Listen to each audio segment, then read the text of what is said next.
नमस्कार, NockingNews.com में आपका स्वागत है। मैं हूं गिरिजेश वशिष्ठ। चुनाव और चुनाव आयोग, इस देश में एक बार चुनाव हो रहा है और ये माना जा रहा है कि इस बार का चुनाव बहुत अहम चुनाव होने वाला है। लाख मोदी जी कहें कि डॉक्टर अंबेडकर आ जाएं तो वो भी अब संविधान को नहीं बदल सकते। इसके बावजूद ये देश मानता है और ये एक धारणा है कि इस बार अगर मोदी जी जीत कर आते हैं कि तो वो जी भर के मनमानी करेंगे। देश की संवैधानिक संस्थाओं के साथ उन्होंने जो कुछ किया है वो आगे जारी रहेगा, उससे ज़्यादा होगा। और पूरा देश आज आधिकारिक रूप से भले ही एक आदमी के लिए काम नहीं कर रहा है, लेकिन कर रहा है और आने वाले समय में आधिकारिक रूप से काम करेगा। ऐसी व्यवस्था बना दी जाएगी। हमारे संविधान में जहाँ जहाँ कमज़ोरियाँ हैं उन कमज़ोरियों का भरपूर फ़ायदा उठाया जाएगा। तो इस नज़रिए से इस देश का ये चुनाव बहुत ज़्यादा अहम चुनाव हो जाता है। ये चुनाव इतना महत्वपूर्ण हो जाता है कि अगर ये चुनाव निष्पक्ष नहीं होता है, इस चुनाव में जो मॉनिटरिंग का काम है चुनाव आयोग का, अगर वो काम जिम्मेदारी से नहीं होता है तो भारत का इतिहास पूरी तरह बदल जाएगा। ये देश किसी और दिशा में चला जाएगा। मसले और भी हैं, बहुत सारे हैं, लेकिन सबसे अहम मसला है चुनाव आयोग का, क्योंकि इस समय सब कुछ उसके हाथ में है। जो चीज़ें कब होनी थी वो समय निकल चुका है। तो क्या चुनाव आयोग अपना काम ईमानदारी से और मेहनत से कर रहा है? ईमान व्यक्ति की एक मानसिक दशा होती है और उसको कुछ लक्षणों से पकड़ा जा सकता है। जैसे कि आदमी रिश्वत लेते हुए आपने पकड़ लिया तो आपने मान लिया कि ये बेईमान है, या फिर वो कुछ ऐसे काम करे जो एक तरफा हो, जिनमें लगता हो कि नियम के अनुरूप नहीं किए गए हैं, तो बेईमानी है। चुनाव आयोग के मामले में क्या हो रहा है? जो भारत की चुनाव आचार संहिता है उसके अमल कराने को ही मान लीजिए कि चुनाव आयोग का मुख्य काम है। अगर वो अमल करा लेता है तो काफ़ी हद तक उसने चुनाव निष्पक्ष करा लिया। बाकी का काम बचता है मतदान कराने का और मतगणना कराने का, जिसको लेकर ईवीएम और बहुत सारी बातें सुप्रीम कोर्ट में हो रही हैं। हम ये देख रहे हैं कि इस देश में जो कुछ भी हो रहा है आसपास, जिस तरह का एक्शन हो रहा है, जिस तरह की चीज़ें हो रही हैं, उसमें एक नज़र में ये लगता है कि चुनाव आयोग भेदभाव कर रहा है और मोदी जी के मामले में हल्का हाथ रख रहा है। खासतौर पे भारतीय जनता पार्टी के लिए कई लोग आरोप लगा रहे हैं कि वो भारतीय जनता पार्टी की बी टीम बन गया है। संवैधानिक संस्थाएं ये बातें कहना अपने आप में इस देश की व्यवस्था और दूसरी चीज़ों के लिए ठीक नहीं है, क्योंकि देश में लोगों का विश्वास बना रहे, अच्छी बात है। लेकिन चुनाव आयोग की जो हरकतें हैं वो आपको ये सोचने पर मजबूर कर देती हैं कि ये चुनाव आयोग देश का चुनाव आयोग है, संविधान के लिए काम करने वाला चुनाव आयोग है, या किसी पार्टी का कार्यकर्ता है। शुरुआत करते हैं भगवान राम के दर्शन से। भगवान राम का दर्शन आप भी कर लें। तस्वीर लगा रहा हूँ। ये तस्वीर लेकर मेरठ के चुनाव में भारतीय जनता पार्टी का जो कैंडिडेट है वो हर समय हर जगह घूम रहा है। उसके ट्रक पे भगवान राम की ये तस्वीर लगी होती है और इस तस्वीर के वो सबको दर्शन करा रहा है। उम्मीदवार का नाम है अरुण गोविल। अरुण गोविल खुद भी धारावाहिक रामायण में किसी दौर में भगवान राम की भूमिका निभा चुके हैं। यानी उनके चुनाव लड़ने के पीछे भी एक यही फैक्टर है कि चुनाव में धार्मिक आधार पर वोट मांग लेना। अगर आप इसको सीधे सीधे देखें तो ये आचार संहिता का उल्लंघन है, क्योंकि ये उम्मीदवार भगवान का राम का नाम लेकर घूम रहा है और अपनी भगवान राम वाली छवि को बुना रहा है। भारतीय जनता पार्टी ने उसको टिकट दिया है। चुनाव आयोग ने ऐसी किसी भी चीज़ पर अभी तक सवाल नहीं उठाया है कि इलेक्शन में आप धार्मिक सिंबल को, यानी भगवान राम की तस्वीर को क्यों इस्तेमाल कर रहे हैं। अरुण गोविल का जो जहाँ तक सवाल समझ का है, राजनीतिक समझ का है, वो मेरठ के लिए क्या करेंगे, ये अपने आप में सारी दुनिया इतने दिनों में समझ गई है। उनसे पत्रकारों ने पूछा कि साहब गोविल साहब ये बताइए कि मेरठ के लिए आपकी नज़र में मुद्दा क्या है, क्या करना चाहेंगे आप मेरठ में? मेरठ का चुनाव लड़ रहे हैं। तो बोले अभी चुनाव लड़ते हैं, जब चुनाव हो जाएगा उसके बाद बैठेंगे, देखेंगे मुद्दे क्या है मेरठ के। अभी इस पर मैंने सोचा नहीं। ये एक उम्मीदवार कह रहा है जो वोट मांगने जा रहा है और वो कह रहा है कि इस इलाके को लेकर क्या मुद्दे, इसको सोचा नहीं है। क्योंकि उसको भी पता है कि मैं यहाँ पर धार्मिक आधार पर चुनाव लड़ रहा हूँ, एक धार्मिक प्रतीक चिन्ह होने के कारण मैं चुनाव लड़ रहा हूँ। और उस व्यक्ति के आईक्यू का अंदाज़ा इससे लगा लीजिए कि इस देश के संविधान को बदलने को लेकर मोदी जी जितने भी प्रकार का अलग अलग तरह का बयान दे रहे हैं कि बदला नहीं जा सकता, ये नहीं हो सकता, वो नहीं हो सकता, उसके बावजूद वो ये कर रहा है कि मोदी जी ने अगर कहा है कि संविधान बदलेगा तो कुछ सोच के बोला होगा। भारत का संविधान जो है वो समय समय पे बदलते ही रहना चाहिए, समय के साथ चीज़ें अपडेट होनी चाहिए। तो संविधान बदल जाए तो कोई बुराई नहीं है। आप दोनों बयान सुन लीजिए अरुण गोविल के, और इससे आपको अंदाज़ा लगेगा कि किस तरह से इस देश में चुनाव अभी हो रहा है। संविधान जब हमारा देश का बना था उसमें धीरे धीरे परिस्थितियों के अनुसार, काल के अनुसार चेंजेस हुए हैं धीरे धीरे, है ना। तो वो चेंज करना जो है वो प्रगति की निशानी होती है, उसमें कोई खराब बात नहीं होती, क्योंकि परिस्थितियां उस वक्त की कुछ और थी, आज की परिस्थितियां कुछ और हैं। हमें उसके हिसाब से अगर कुछ चेंज उसमें करना है तो उस, और संविधान को एक व्यक्ति की मर्जी से तो होता नहीं है चेंज, है ना, सबकी सर्वसम्मति होती तब चेंज होता है। अगर ऐसा कुछ होगा तो किया जाएगा। 400 पार चाहिए तो कुछ ऐसा बड़ा करने की सरकार की मुझे ये फील होता है, क्योंकि मोदी जी ऐसे ही कोई बात नहीं कहते, उसके पीछे कुछ ना कुछ अर्थ उनका जरूर होता है। चुनाव आयोग क्या कर रहा है, धीरे धीरे बड़े नेताओं पर भी आएंगे। एक और फिल्म स्टार हैं निरहुआ, भोजपुरी सिनेमा के स्टार, वो बयान देते हैं कि इस देश में बेरोजगारी की वजह है बच्चे पैदा करना। आप लोग ज़्यादा बच्चे पैदा करते हैं इसलिए बच्चे पैदा होते हैं। भारत में बेरोजगारी दूर करने की दिशा में योगी जी और मोदी जी ने एक बड़ा योगदान दिया है, क्योंकि उन्होंने एक भी बच्चा पैदा नहीं किया है। मोदी जी ने तो रोक दिया। एक भी बच्चा है मोदी जी का? बताओ कोई, एक भी बच्चा है योगी जी का? तो योगी जी, मोदी जी तो बेरोजगारी रोक दिए कि भाई नहीं, हम नहीं बढ़ाएंगे। तो बढ़ा कौन रहा है ये बेरोजगारी? जो बच्चे पे बच्चा पैदा किए जा रहा है, और सरकार कह रही है रुक जाओ, तो मान भी नहीं रहा है। ये तस्वीर है इस देश के चुनाव की जो लगातार चल रहा है। ये एक सीट का छोटा सा नमूना है, अलग अलग जगहों पर बहुत कुछ हो रहा है। बड़े नेताओं पे अगर आप जाएं तो मध्य प्रदेश के मुख्यमंत्री सीधे सीधे खुलेआम मतदाताओं से वोट मांग रहे हैं मथुरा के जन्मभूमि मंदिर को लेकर। उन्होंने बयान दिया है, और उन्होंने जो बयान दिया है उसका सीधा सीधा मतलब है कि इस बार वोट पड़ेगा तो उसके बाद हम मथुरा में वो करेंगे जो हमने अयोध्या में किया है, जो वाराणसी में किया है, और जो हमने महाकाल में किया है।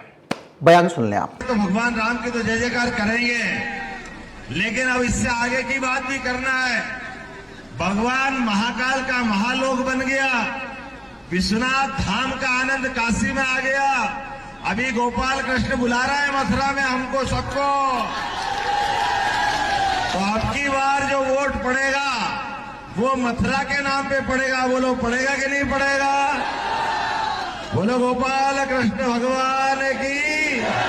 प्रधानमंत्री मोदी जी जो नैतिक आधार पर भी इस देश में उनको पूरी तरह से संविधान की व्यवस्था, नियम कानून को पालन कराने के नज़रिए से सोचना चाहिए, काम करना चाहिए और इस दिशा में आगे बढ़ना चाहिए, क्योंकि वो जो उदाहरण प्रस्तुत करेंगे वो आदर्श उदाहरण होंगे।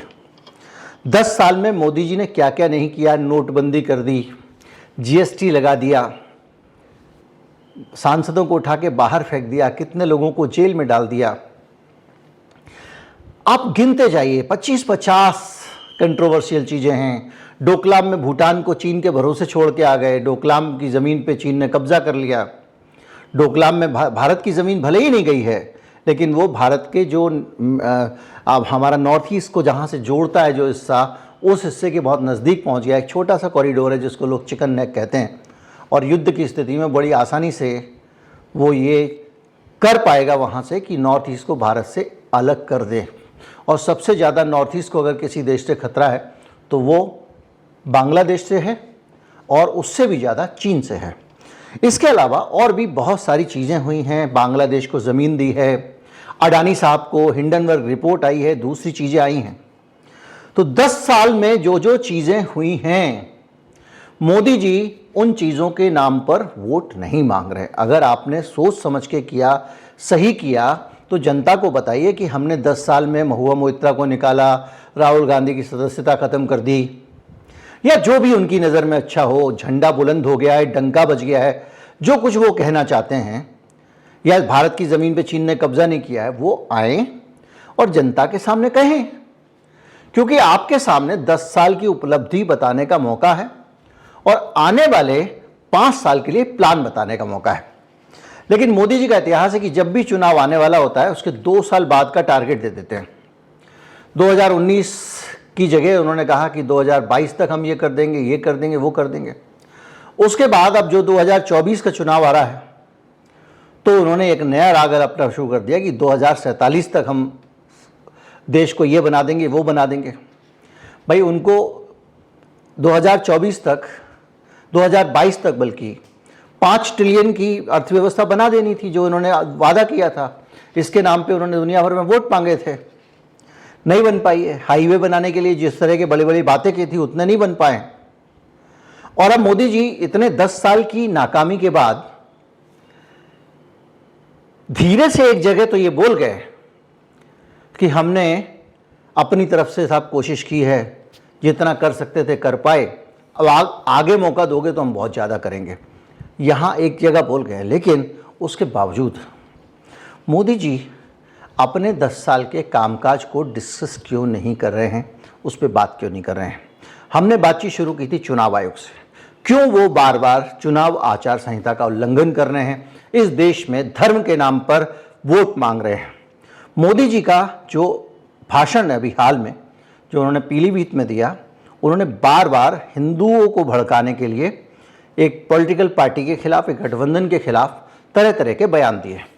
सबसे पहला बयान उन्होंने ये दिया कि ये लोग मटन खाते हैं, ये लोग मटन बनाते हैं। लालू यादव के लिए बेहद अपमानजनक शब्दावली का इस्तेमाल किया, एक सजा याफ्ता मुजरिम वगैरह वगैरह। इस देश की राजनीति में उसका बहुत बड़ा योगदान है। और उसके बाद में उन्होंने कहा कि ये मटन इसलिए खा रहे हैं क्योंकि ये लोगों को चिढ़ाना चाहते हैं। इसके बाद हिंदू मुसलमान इसमें घुसाने की कोशिश की कि जब मुगल आते थे और हमला करते थे और युद्ध जीत जाते थे तो मुगलों का मकसद सिर्फ युद्ध जीतना और राज्य पे कब्जा करना नहीं होता था, बल्कि उनका मकसद हिंदुओं को नीचा दिखाना होता था, चिढ़ाना होता था, और वो उनको अपमानित करते थे।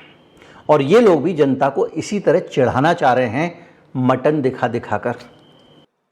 इन्हें लोगों की भावनाओं से खिलवाड़ करने में मजा आता है। ये लोग सावन में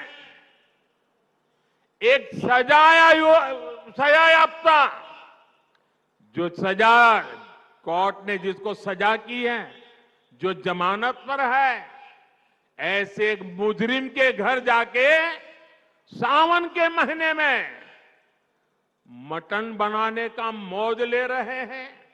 इतना ही नहीं, उसका वीडियो बना करके देश के लोगों को चिढ़ाने का काम करते हैं।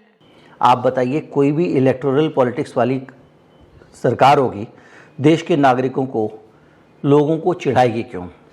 उसकी मानसिकता लोगों को चिढ़ाने की क्यों होगी? लेकिन मोदी जी ये कह रहे हैं, जब सब मुगल यहां आक्रमण करते थे ना, तो उनको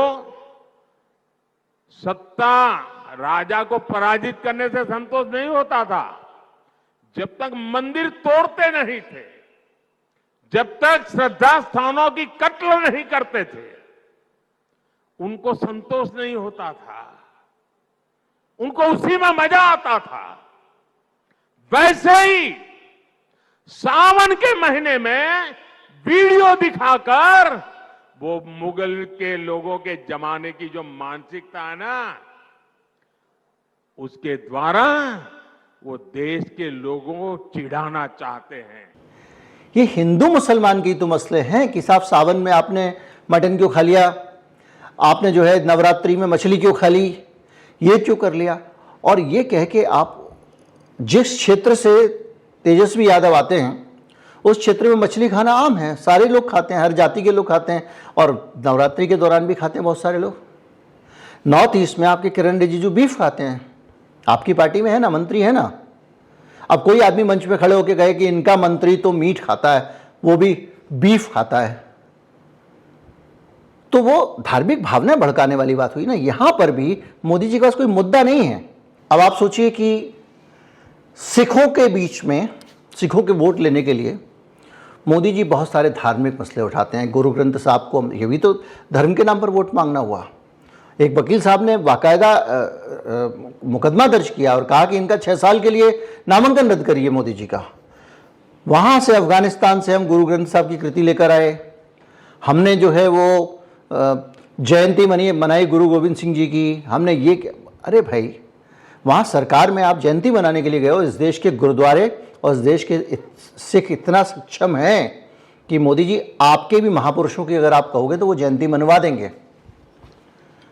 उनको आपके इस एहसान की ज़रूरत नहीं है। और उससे भी बड़ी बात यह कि भाई इलेक्शन के टाइम पे धर्म के नाम पर आपने 10 साल में कुछ किया नहीं है क्या जिसके नाम पे आप वोट मांग सकें? भाजपा है जो सिखों के साथ पूरी शक्ति से खड़ी है, उनकी भावनाओं को समझते हुए काम करती है। हमें गर्व होता है जब करतारपुर साहिब कॉरिडोर के द्वारा लाखों श्रद्धालु दशकों से जो उनके मन में दर्द था, पीड़ा थी, उससे मुक्त होकर के आज करतारपुर साहिब जाकर के मत्था टेक करके हमें आशीर्वाद लेके आते हैं।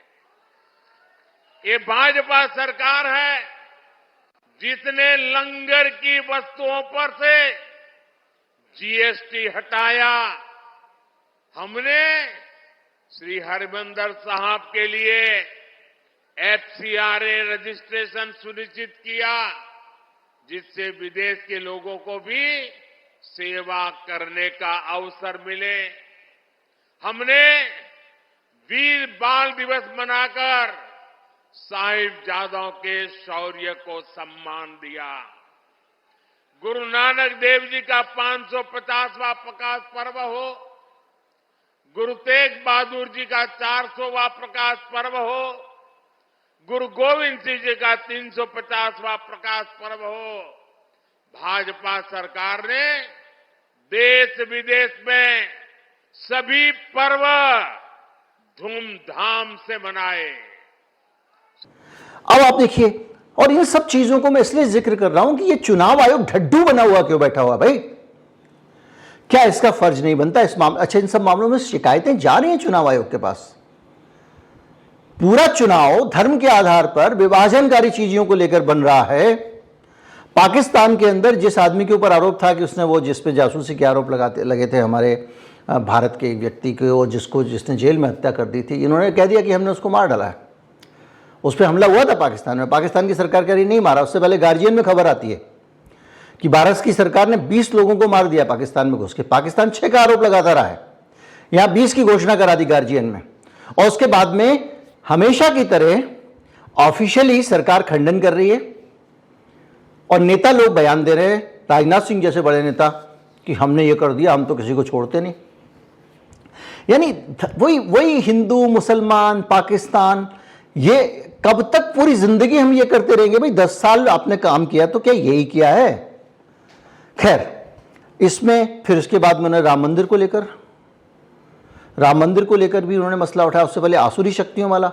एक बार राहुल गांधी ने कहा कि हमारा मुकाबला ऐसी शक्तियों से है जो संविधान को कमजोर कर रही हैं, लोकतंत्र खतरे में डाल रही है, वगैरह वगैरह।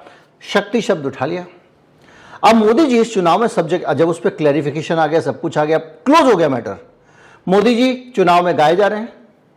ये शक्ति को लेकर ऐसा कर रहे हैं, ये शक्ति को चुनौती देते हैं। नवरात्रि में याद रखिए, देवी शक्ति स्वरूप है, ये शक्ति कर रहे हैं, ये शक्ति के बारे में ऐसे बोलते हैं। फिर वही धार्मिकता।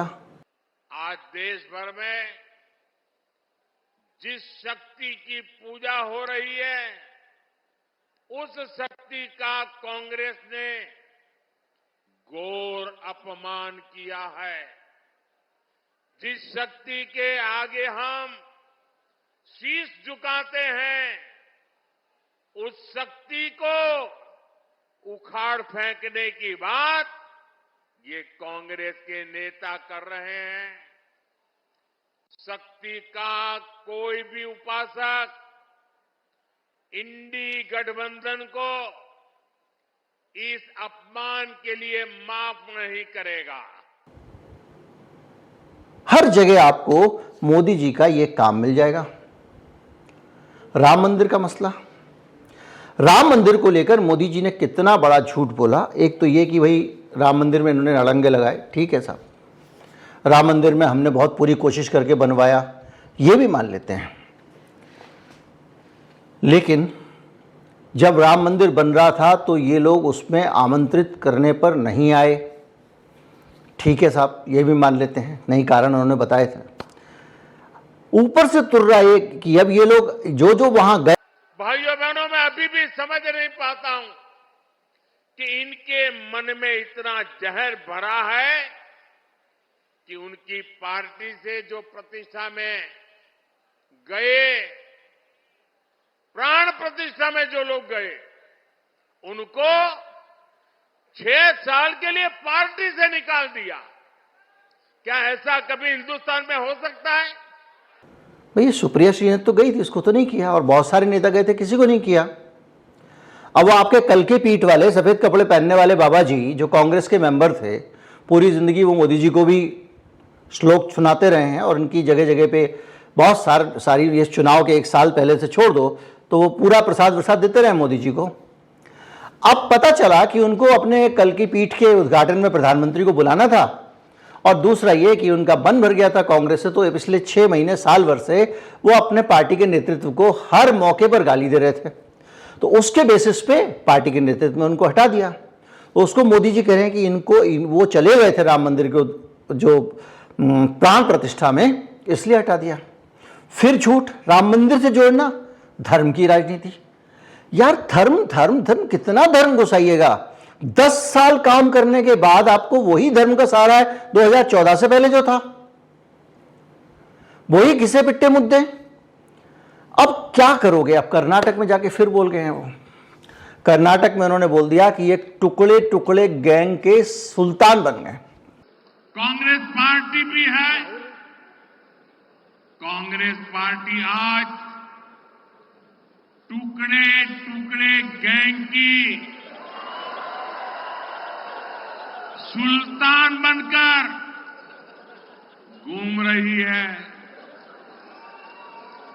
देश को बांटने, तोड़ने और कमजोर करने के कांग्रेस पार्टी के खतरनाक इरादे आज भी वैसे ही है।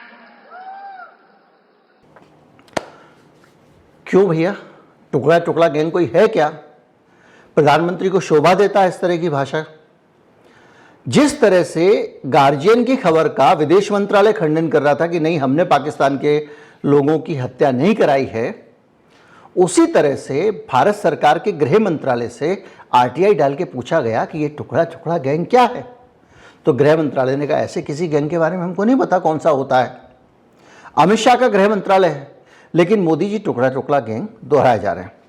अब इस बीच में स्थिति यह है कि दूसरी पार्टियां मुद्दों को लेकर चल रही हैं। बेरोजगारी सबसे बड़ा मुद्दा है, अभी हाल में सर्वे आया। महंगाई सबसे बड़ा मसला है, उस पर बात ही करने कोई तैयार नहीं है। इसके अलावा और बहुत सारे मसले जो हैं, संविधान वाले मसले हैं, शिक्षा के मसले हैं, स्वास्थ्य के मसले हैं। आप 10 साल में ना तो आपने कुछ किया और ना भाषणों में आप आगे के 10 साल के लिए इस तरह की बातें करने को तैयार हैं। और ऊपर से हालत यह है कि आपके खिलाफ आप राजपूतों का इतना बड़ा प्रदर्शन हुआ, गोदी मीडिया के मुंह पर थप्पड़ है ये तस्वीर जो मैं लगा रहा हूँ। दैनिक भास्कर ने पता नहीं कैसे शाब्दी कहाँ से हिम्मत आ गई। व्यापक भीड़ है, राजपूत गुस्से में हैं और राजस्थान में भी। वसुंधरा राजे ने पूरी तरह से एक पूरे मामले को इस तरह से बना रखा है कि अब ये लोग बता रहे हैं कि 7-8 सीटें ऐसी हैं 21 में से जिन पे भारतीय जनता पार्टी के लिए मुश्किल है, जबकि ये माना जा रहा था कि राजस्थान में। तो वो पूरा का पूरा एक सीन दिख रहा है जो, और ये इनके सामने है। इसके अलावा इनके अपने नेता जहां घुसते हैं वहां धकिया के भगाए जा रहे हैं। बहुत ज़्यादा जगहों पर विरोध हो रहा है उम्मीदवारों का विरोध, और ऊपर से अकड़ और दूसरी चीज़ें इतनी ज़्यादा हैं कि सर्वाधिक संरक्षित मंत्री जो था मोदी जी का, जिसको खुलेआम धमकी देने का किसानों को वीडियो आया था, उसके बेटे ने गाड़ी चढ़ा दी किसानों के ऊपर, जुलूस से लौट रहे थे, वो भी वीडियो आया था। उसके बाद में अभी फिर चुनाव के दौरान एक बैठक चल रही है, वहाँ पर एक किसान लोग गांव वाले, उनसे पूछा जा रहा है, गांव वाले ने कहा मंत्री जी गांव में पानी की सप्लाई नहीं है, टंकी में पानी नहीं आ रहा है। तो अजय मिश्रा टैनी जो है वो गृह राज्य मंत्री थे मोदी जी के, उसको बता बैठ नीचे बैठ, और उसको कहा कि एक थप्पड़ खाएगा सब भूल जाएगा। ये भी वीडियो में देख लीजिए। सबके कनेक्शन रेलवे आ ही रहे, टंकी पानी की टंकी बड़ी, आयुष्मान कार्ड की वजह से कितने हैं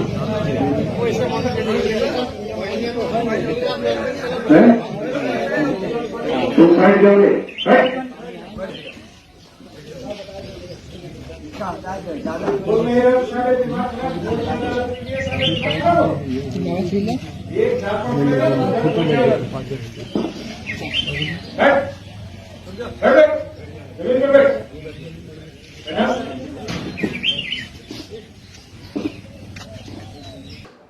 तो इस तरह से ये पूरे देश में भारतीय जनता पार्टी जनता के बीच में जा रही है। आदमी कह रहा है नौकरी दे दो, आप कह रहे हो देखो ये मछली खा रहा है। आदमी कह रहा है महंगाई बहुत बढ़ गई, और आपने इतने सारे मुद्दों पे पिछले 10 सालों में हर मुद्दे पे लड़े हैं, आपने फील्डिंग की है, आपने आईटी सेल लगाई है, आपने बहुत सारे मसलों पे आपने अडानी को डिफेंड किया है। तो बताओ ना कि हमारे अडानी को बदनाम करने की साजिश हुई, वोट दीजिए तो हम अडानी को और आगे बढ़ाएंगे। तो दिक्कत यह है कि एक तो धार्मिक मसलों पे चुनाव लड़ा जा रहा है, ये तो एक तरह से चुनाव आचार संहिता का उल्लंघन है ही।